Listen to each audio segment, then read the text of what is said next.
Assalamualaikum warahmatullahi wabarakatuh. Alhamdulillah pada kesempatan kali ini saya bisa membuat video tentang jurnal penutup atau penutupan rekening.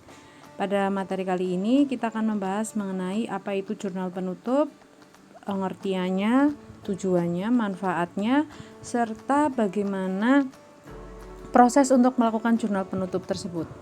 Selanjutnya kita mengingat kembali apa itu siklus akuntansi atau tahapan-tahapan dalam akuntansi ya, yang sudah kita pelajari dari awal dulu sampai hari ini. Dalam siklus akuntansi itu ada beberapa tahap ya, mulai dari pencatatan, yaitu mencatat bukti-bukti transaksi berupa nota, kwitansi, dan lainnya. Kemudian setelah dicatat masuk ke penggolongan. Penggolongan di sini adalah masuk di jurnal umum. Setelah di jurnal umum, kemudian masuk ke peringkasan, yaitu masuk dalam buku besar. Setelah masuk dalam buku besar, tahap selanjutnya dari buku besar tersebut langsung bisa kita membuat pelaporan atau laporan keuangan. Tetapi pada kenyataannya terkadang kita mengalami beberapa fakta yang tidak sesuai antara buku dengan kondisi real di lapangan, sehingga perlu adanya jurnal penyesuaian.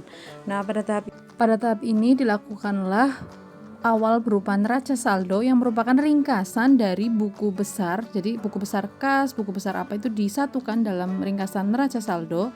Kemudian disusunlah jurnal penyesuaian sebagai bentuk dari tadi ya, penyesuaian antara fakta yang ada di lapangan dengan buku yang dicatat oleh akuntan. Setelah itu dibuatlah neraca lajur untuk membantu dalam penyusunan laporan keuangan. Karena dari neraca lajur inilah kita bisa melihat secara ringkas laporan keuangan dari sebuah perusahaan yang kemudian disusun untuk dikembangkan dalam bentuk laporan keuangan yang sesuai bakunya atau standar akuntansinya. Dari laporan keuangan inilah kemudian disusun jurnal penutup atau jurnal pembalik ya. Jadi penutup dan pembalik dilihat apakah perlu. Kalau penutup itu perlu ya, karena laporan laba rugi berupa biaya, pendapatan, dan laba atau rugi itu harus ditutup. Setelah itu melakukan analisis terhadap jurnal pembalik perlu atau tidak. Dari jurnal pembalik tersebut kemudian dihasilkan neraca saldo awal setelah penutupan. Selanjutnya kita masuk ke dalam teori dari jurnal penutup ya. Apa sih tujuan dari jurnal penutup? Tujuannya itu adalah memindahkan saldo-saldo rekening nominal atau pembantu berupa pendapatan, biaya, pref ke dalam rekening modal. Jadi saldo-saldo di pendapatan, biaya, di pref itu akan dinolkan, dipindahkan ke dalam saldo rekening modal sehingga di akhir tahun itu saldo akun-akun nominal menjadi nol. Yang kedua yaitu agar rekening modal itu menunjukkan jumlah yang sebenarnya, di mana pada awal periode itu munculnya hanya akun modal, maka di akhir periode pun akunnya itu hanya akun modal seperti neraca pada awalnya.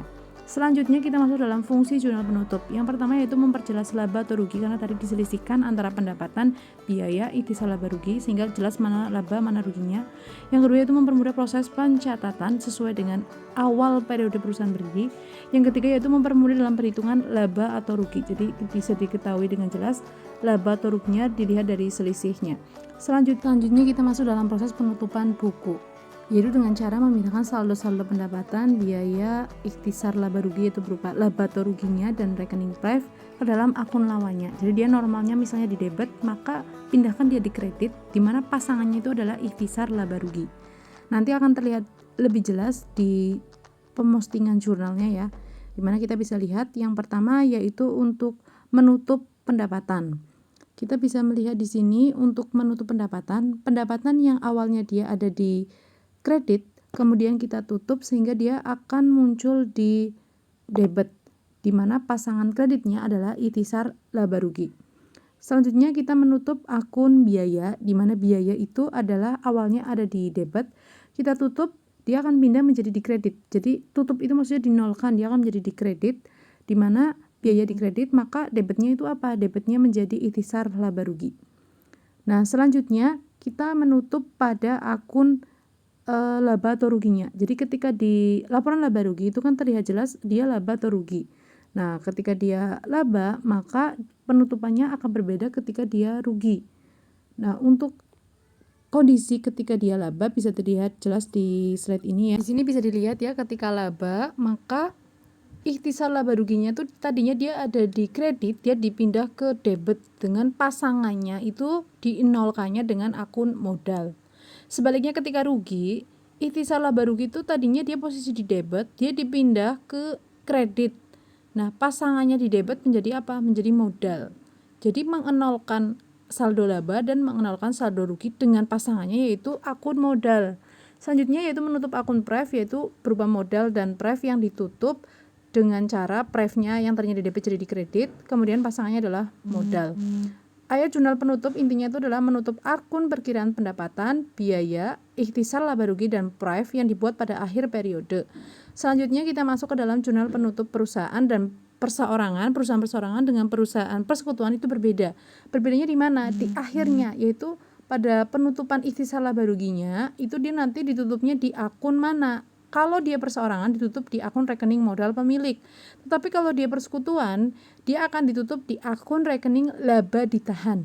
Tetapi untuk pendapatan dan bebannya sama, akan ditutup di ikhtisar laba rugi atau rekening rugi laba. Nah, dari setelah penutupan, tahap selanjutnya nanti akan muncul berupa neraca saldo. Di mana dalam neraca saldo ini akun-akun yang muncul itu hanya akun real berupa harta, hutang, dan modal. Di mana neraca saldo di sini adalah tidak ada lagi akun-akun nominal ataupun pembantu berupa pendapatan, beban, dan pref. Dari neraca saldo setelah penutupan ini itu akan menjadi langkah awal untuk periode berikutnya, di mana akun-akun yang muncul itu akan konsisten dari awal berdirinya perusahaan hingga perusahaan itu berlanjut di tiap periode akan sama. Jadi saldo debit dan kreditnya itu memunculkan akun-akun yang memang sudah ada di awal periode.